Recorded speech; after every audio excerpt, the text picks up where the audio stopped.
Olá, meus caros. Nós temos uma conversa agora que é uma conversa bastante importante e que eu acho que deve já ter levantado dúvidas na sua cabeça em algum momento da trajetória da sua empresa.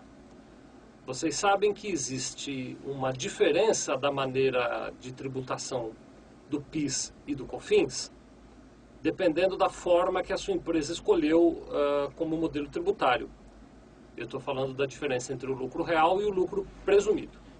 De maneira muito resumida, no lucro presumido, o PIS e o COFINS incidem sobre o faturamento da empresa com um determinado percentual, enquanto que no lucro real, o PIS e o COFINS são impostos não cumulativos, ou seja, eles não incidem sobre o faturamento diretamente, mas eles têm um processo de débito e crédito semelhante ao do ICMS.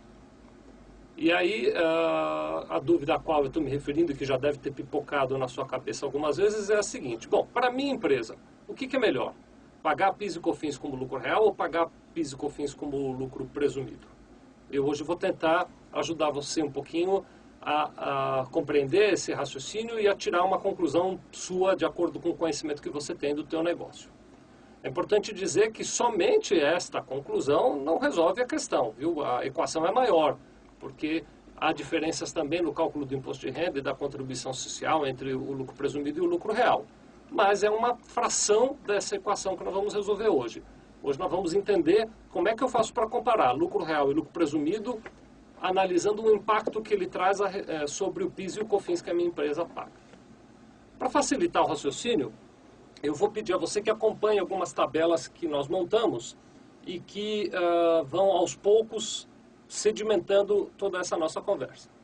A primeira tabela é uma tabela muito simples, ela vai indicar para você quais são os percentuais de impostos. Então vamos lá. No lucro presumido, o PIS corresponde a 0,65% sobre a receita bruta da sua empresa. Então é pegando um exemplo de venda de mercadorias, que é o tema central da nossa conversa, o PIS e o COFINS vão ser 0,65% sobre o preço de venda da mercadoria. Quando eu estou falando de preço de venda da mercadoria, eu estou falando do preço sem IPI. Estou falando do preço da mercadoria propriamente dito. O IPI não é base de cálculo para o PIS.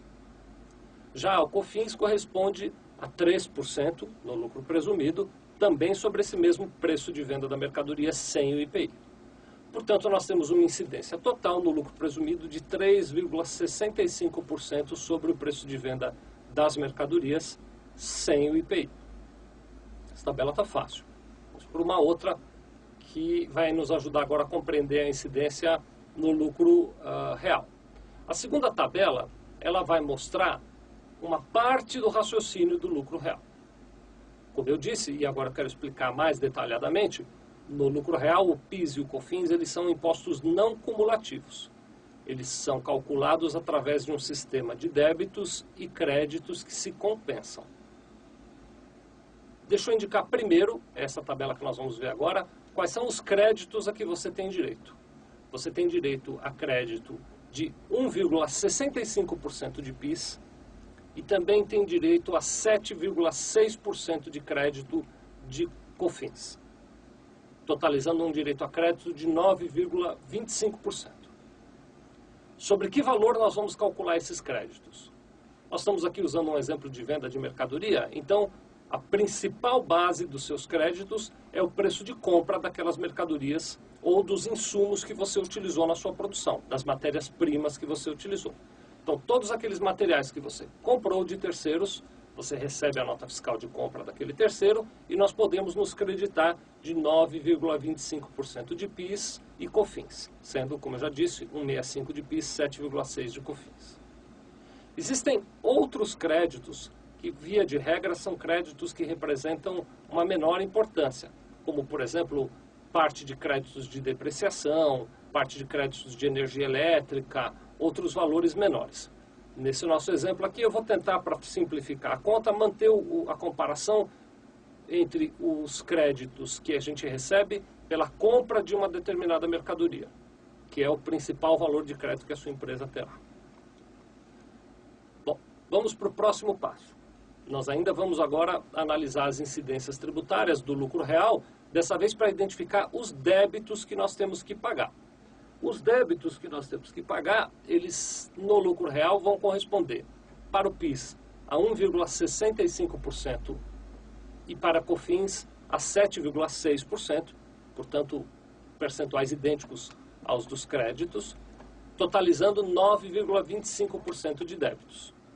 Esses débitos são calculados sobre o preço de venda das nossas mercadorias, também sem o IPI. Eu vou fazer uma breve ressalva para dizer que existem determinados produtos que têm a incidência de PIS e de COFINS em percentuais diferentes. São poucos produtos, situações muito específicas, alguns deles até sujeitos à substituição tributária para PIS e COFINS, mas essa regra da qual nós estamos conversando aqui é a regra geral. Muito bem, então eu já sei que no lucro real eu tenho direito a 9,25% de créditos sobre as minhas compras e pago 9,25% de débitos sobre as minhas vendas. Então nós já estamos capacitados para dar um passo adiante. Nesse passo adiante nós vamos tentar construir um exemplo prático. Vamos imaginar uma determinada operação em que o preço de compra do produto foi de R$1.000. E vamos imaginar que aquele mesmo produto, que aquela mercadoria que eu comprei por R$1.000, eu vendi, o preço de venda daquela mercadoria foi de R$ 1.651,75. Alguém aí deve estar dizendo, poxa, mas por que não vendeu por 1.655 ou por 1.650? Já já vocês vão compreender, esse número é um número cabalístico, vocês vão entender já já qual é a história dele. Então comprei uma mercadoria por R$1.000, vendi essa mesma mercadoria por R$ 1.651,75. Vamos agora calcular o imposto que seria devido no lucro real e no lucro presumido para poder comparar um com o outro. Vou lembrar a vocês que trata-se de um exemplo e que, portanto, nós estamos simplificando o processo de cálculo. A bem da verdade, na hora de fazer a conta ali, tem algumas nuances diferentes. Mas o que é importante para a sua decisão tributária é isso que nós vamos te mostrar agora. Vamos começar pelo mais fácil. Vou mostrar uma próxima tabela para vocês. Nessa tabela nós vamos apresentar para vocês como é que é o cálculo do PIS e do COFINS no lucro presumido. Então, no lucro presumido, o que acontece? Deixa eu passar aqui a minha tabela para eu acompanhar com vocês. No lucro presumido, eu vou fazer o seguinte. Vejam aí na tabela. Eu pego um PIS de 0,65% e calculo sobre 1.651,75. Foi o meu preço de venda. Lembra? É o preço de venda que é a base de cálculo do PIS. Nesse caso, eu estou supondo que não houve IPI na minha operação. Então, eu tenho um PIS a pagar de R$ 10,74. Da mesma maneira, eu vou calcular a minha COFINS. Eu pego 3% e calculo sobre 1.651,75. Também lembrando, nessa nossa simulação aqui, não houve a incidência de IPI. Isso me dá uma COFINS a recolher de R$ 49,55. Se eu somar o que eu tenho que pagar de PIS e de COFINS, eu descubro que o total que eu tenho a pagar é de R$ 60,29 no lucro presumido. Espero que até aqui tenha ficado claro. Nós vamos agora dar um passo adiante.